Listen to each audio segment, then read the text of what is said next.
G'day. It's Mathematical KM here or Keith Malumbi, coming to you with round 9 of the Tuggeranong Chess Club Championships. 60 minutes plus 30 seconds a move.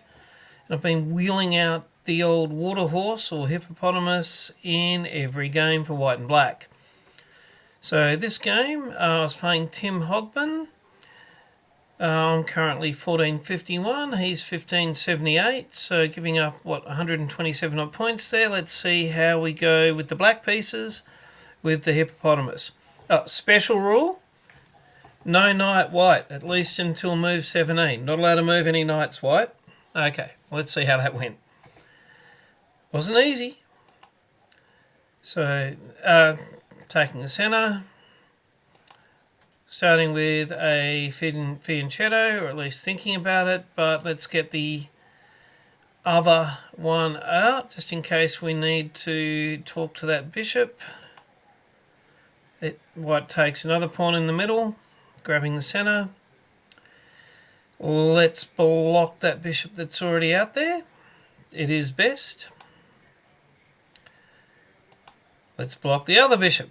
It is good. Bishop g7 was best, getting the fianchetto in. It's called an accuracy, but it was a fairly scary sort of an inaccuracy there, with Tim bringing the firepower out. Queen to f3. And I thought, what could be better than lining up? Let's hope the arrow goes in the other direction. But lining a bishop up on that queen. Okay, he throws in a check. Bit of an inaccuracy, and we do get to play a move that's part of our standard 10 moves we've set up for the water horse. Okay. Now we've got a 3-pawn centre coming at us. And thinking about how to deal with that, my big idea for a little while is that e-pawn. That e-pawn is the only thing standing in the way of my light bishop and a good time. So we want to move that pawn. So let's play f5. It's good. It's now, we've equalised. It's in favour of black. And it's a chance. There's nearly equal where there's nowhere to fall off or go wrong, but you're equal. But this is very much the case where you've provided your opponent an opportunity to go wrong. E takes f5, there goes his queen. Probably won't do it, but you've got to provide those opportunities. I mean, your opponent deserves them, surely. Okay, here we go. Does E take f5? Sadly, no. And in fact, my bishop is now biting on granite, as they say, with a double pawn chain. However, it's a contested pawn chain. So let's see what happens. It was good in terms of his move there. I did need to do something about protecting my e-pawn. Didn't actually want to take his d-pawn with mine. Keep the tension there, and I'm hoping that it might open up in such a way that the bishop does grab the queen, and if it doesn't grab the queen and everything else gets out of the way, if it grabs that pawn, it also grabs that rook. So it's a powerful diagonal for the bishop. So for now, apparently it's an inaccuracy, brings it back to 0. a6 would have been better. If I'd played a6, his pawn could have taken this one, and I would have gone here. His pawn takes that pawn. If I then did take his bishop, his pawn could take my knight, and it's very close. Safe than sorry, really. Better safe than sorry. So instead, I've gone my queen there, and I'd call that a mistake as well. The high hopes for this bishop Lots of good stuff in that diagonal. And he's increased the tension a little there, and there are some problems. But now there's only the one pawn separating the bishop from the queen. And let's see, what do we do? Taking and breaking the tension, that's something to mind. If I had taken, let's go back one. If I take him and he takes me, I can't then take his pawn back and be lined up on the queen, but on the other hand, he's only got the one pawn there, only protected by the queen and with my bishop on it. I can see that E takes D would have been a better move there. As it is, not liking the pin on my knight, and so I castle. It's a miss. E takes D6, as we just saw, was a better move. Queen to A3, and it flips around, and in these closed tension positions, it's often difficult to tell where and when the best, or at least for us humans, it's often hard to tell where to grab it. And E times D6 would have worked for my opponent there. Have to, at a later date, follow that move chain through, because E takes D6, what I thought would happen would be my queen would take his pawn back and still be protecting everything in there and threatening to break out. But anyway, we'll leave that. His queen to A3 is threatening my A pawn. And I'm about to play the move that could have cost me the game, really. Happy to say it didn't. Not this move. But the moment I played it, the moment I immediately knew it was wrong. It's a place the A pawn does tend to go on the hippo, but it will be queen and bishop both on it. Only one defender. The move to play would have been king to B8, protecting the pawn. And then the bishop couldn't do anything. That would have been the safe move. Sad to say, A6 was a miss, and we're back to plus 0.4 for white. D times E5. They're still wanting that tension broken in there, the computer. And it would have been a nice move, but D times E5. And then he would have needed to do something with his bishop. But what about taking back? My knight's no longer pinned, so he isn't going to win my rook, which was so used to my knight being pinned. Okay, I can definitely see that, and that's something to... When something becomes unpinned, put it back into your mind. There you go. Because otherwise, and the minor calculating done during the game, I was seeing that bishop winning my rook if I went down that path. So instead, I went A6, which just was a mistake. King to B8 would have been better. Now, he does break the tension, and it's the best move in the situation, in the position. He's at plus 0.4.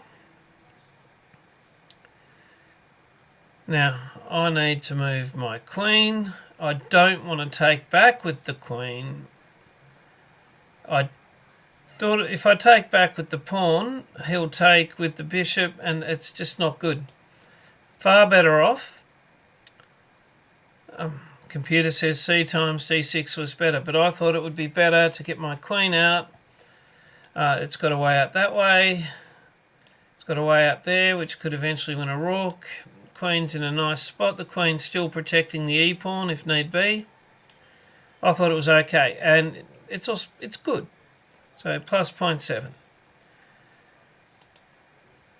White bites the bullet and wins that pawn that he was always going to win because I didn't have enough defenders. And, you know, it would be a very silly move of mine if I was to take his bishop with mine and have his queen come down, take my bishop and have me in check. That would have been not happy. So instead, I've moved my pawn forward to e5 and it's threatening another bishop. It can't take the pawn, and so I've got two pieces under attack, even though I can't really take that bishop. But he has to do something about that bishop. So let's see, what does he do? Well, he takes and gives me a check. But there we are, and now my king feels safe.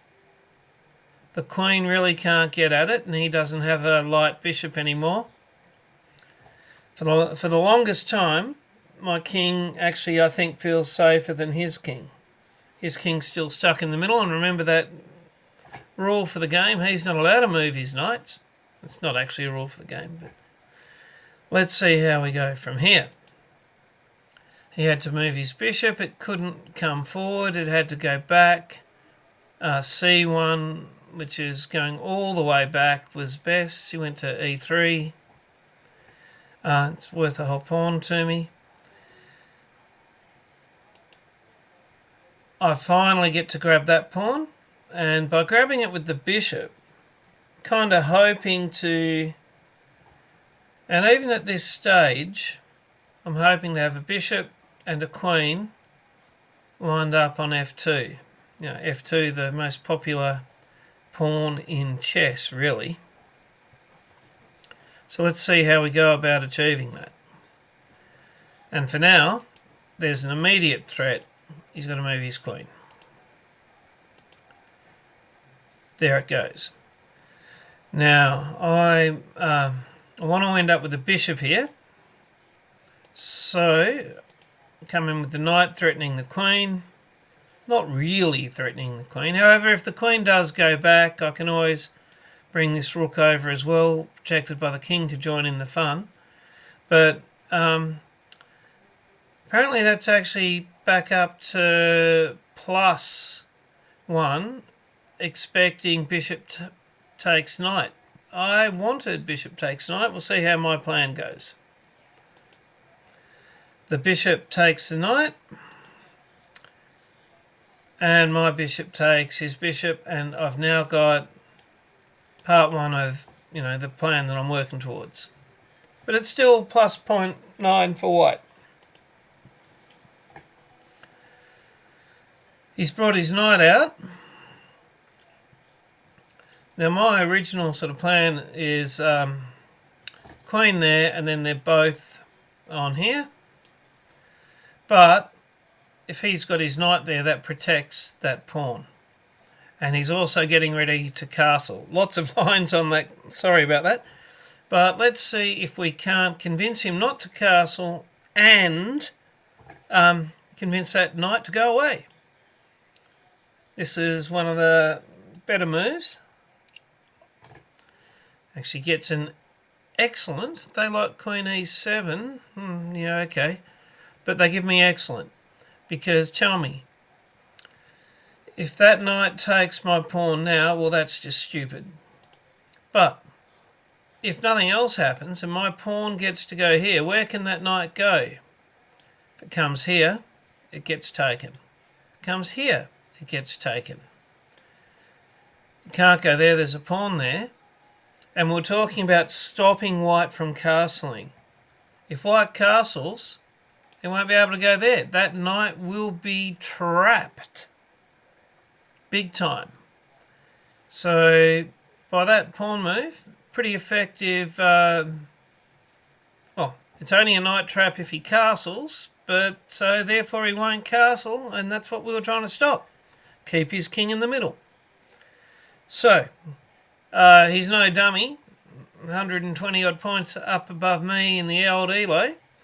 So, he instead, he'd worked out not to castle. He gives f3 a try. Moving the knight away now to Knight to c3. What would that be? Moving his other knight out would have been best.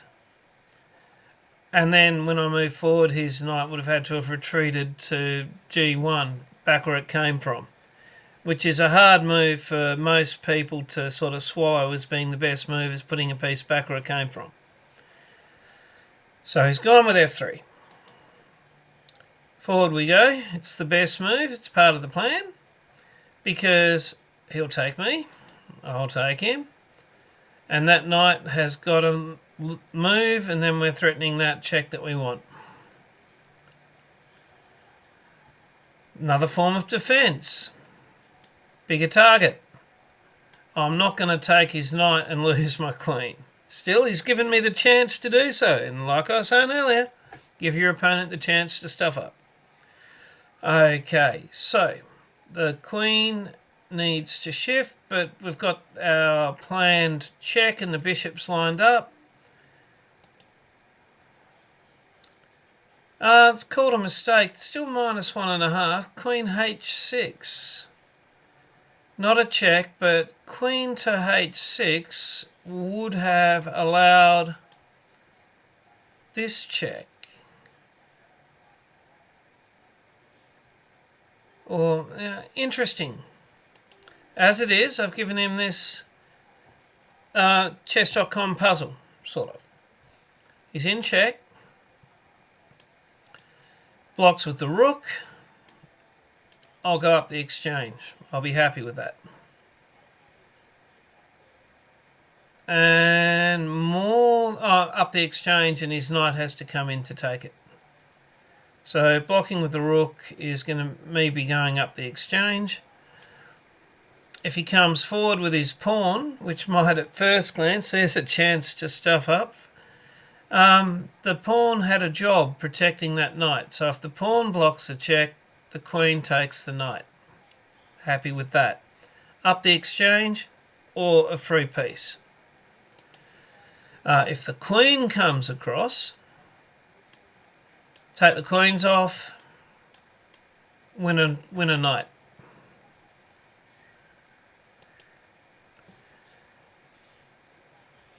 I think blocking with the knight, which he didn't see, might have been the best try.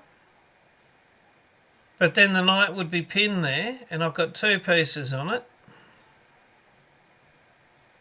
And probably something like increasing the pressure. But the game would have gone on with that being a really big square with that pinned knight on there. So what actually happened? Let's have a look. What try did Tim go with? Block with the queen. That got my great move. I only had one great move. And it was a queen direct trade. Maybe it's giving it points because it wins the knight. Okay, so we're up a piece. And these two guys haven't moved. Need to develop my two that haven't moved. So I've moved this knight. Couldn't come there. Didn't want to go to the rim and get it toward the action. Move that knight. So it was the best move. He's developing his knight. It's like a back to square one opening, developing our pieces, feeling each other out here. I'm up a piece, but he's got 6 pawns. I've got 4 pawns, so he got 2 pawns for the piece in effect. And he's got 4 connected pawns. I have got 2 isolated pawns. So it's more even than you'd think. The computer gives it as -3. But being up a piece, trades are good. So pin the knight. Take the knight, double a pawn. So that gives him an isolated pawn and doubled pawns, so up to -4. It's an inaccuracy. Knight c8, bringing the knight in on and working the knight to here would have been... Sorry, that's not what knights do. Might have been a bit of a plan, threatening that one, and if it came forward I had a... As it is, I was thinking, can I trade a pair of rooks, and then instead of 3 to 2, it'd be 2 to 1 in terms of pieces. He didn't want to trade rooks. Brought this knight forward, thinking very much about this square, threatening a knight and the back pawn here. Really should have tried to get to there to threaten that one, but anyway. So it's threatening this pawn, and you know, there's squares, it's placed as it can be. He's threatening my e-pawn, protect my e-pawn. He's thinking about doubling his rooks and getting my pawn. Now I've got 2 pieces on his g-pawn. He moves his g-pawn forward. e4 is best.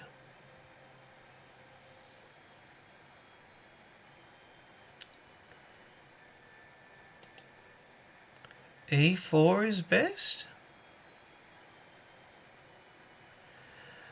The pawn's pinned.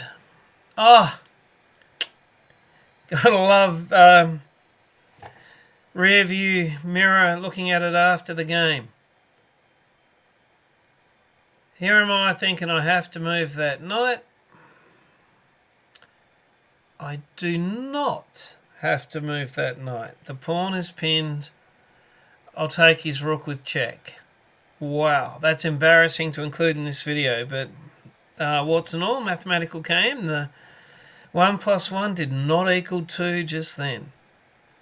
Okay, so fell for what looked like a threat, wasn't a threat.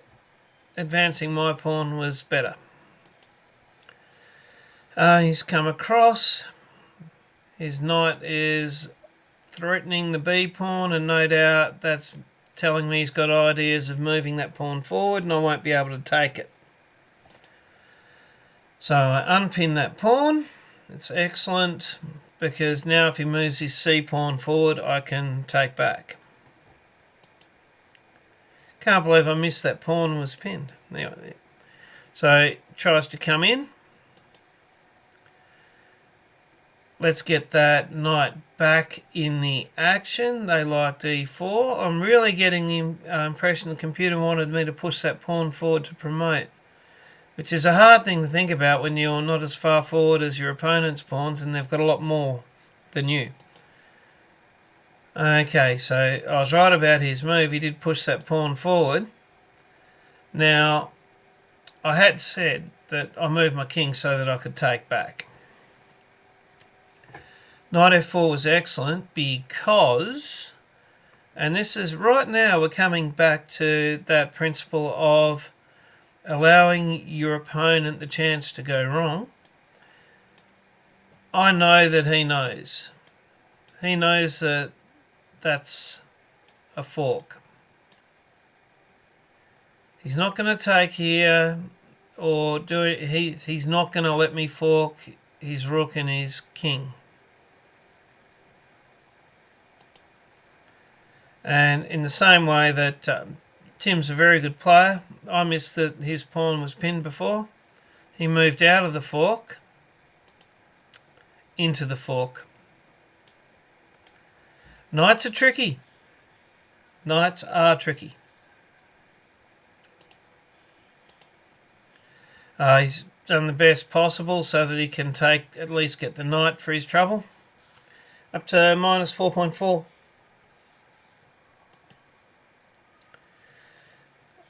Try and reduce the pawn deficit. It's excellent. Apparently king d7 was best, but yeah, let's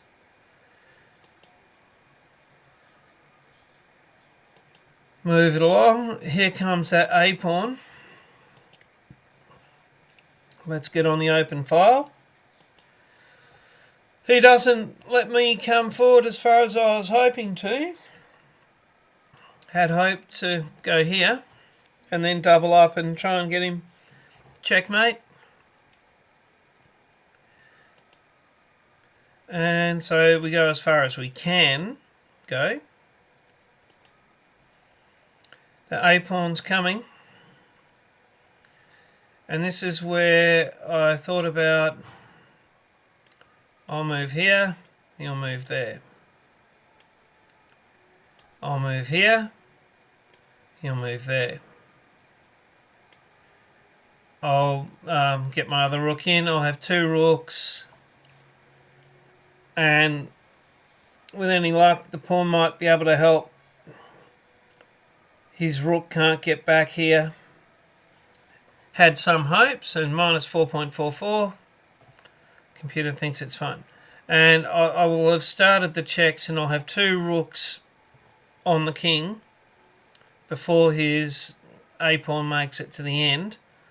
So it's always hard to trust your own calculations and ignore that A-pawn and move across here.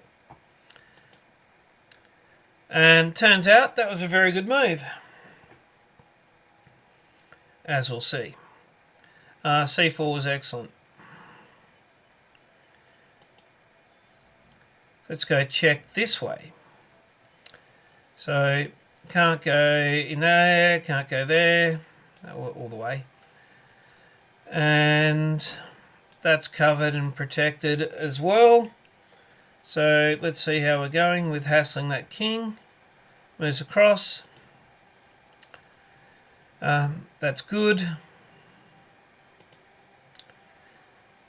Now I thought we don't want to let him get through there. And if I can get my other rook over here, if I can get it across, if that pawn's advanced any, I'll be able to get that pesky A-pawn. So let's see how this goes. It's good. That A-pawn's still coming. And again, this was a bit of calculating. To move forward with this rook, you need to come across and then forward.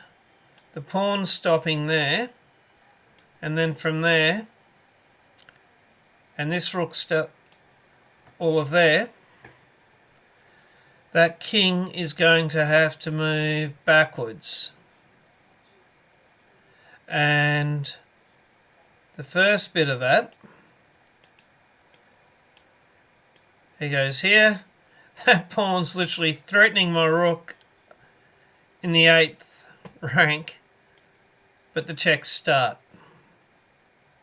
Nerve-wracking game, I will tell you. So here we go. We ignore that A-pawn. The A-pawn comes forward. Throw in the check. King has to go back. He's not silly. He's not a silly Billy. If he'd gone here, then I could have come with that one, with check, back. Would have been nice. However, this move is not on the cards. And we don't want to let him promote without taking him. So, what do? We have to check with the other rook. He comes forward and towards me.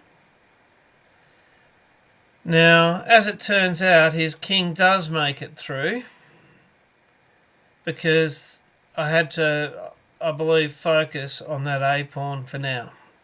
Got to kill the A-pawn. So I've gone up with check, and it was best. Forced move, he runs.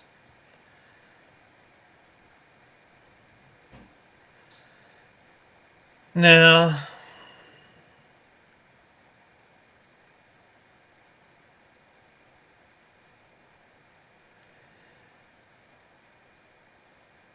he would have been, and I'm wondering how good it would have been to leave that barrier and go straight across, and obviously give up that E-pawn. Let's just see what the computer thinks, and then we'll go back and have a look at what really happened. That's good.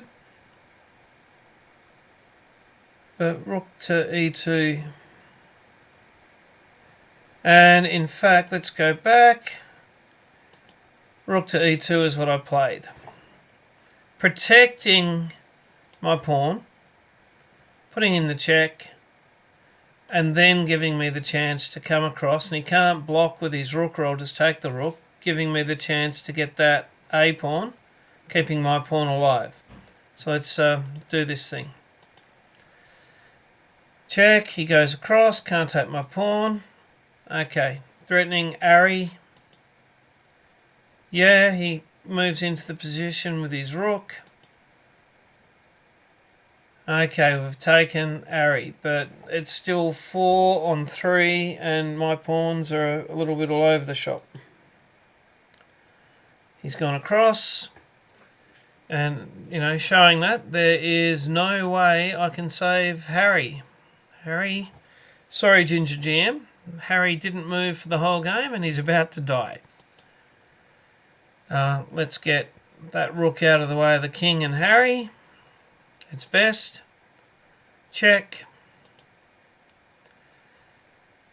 Let's move straight up. Check.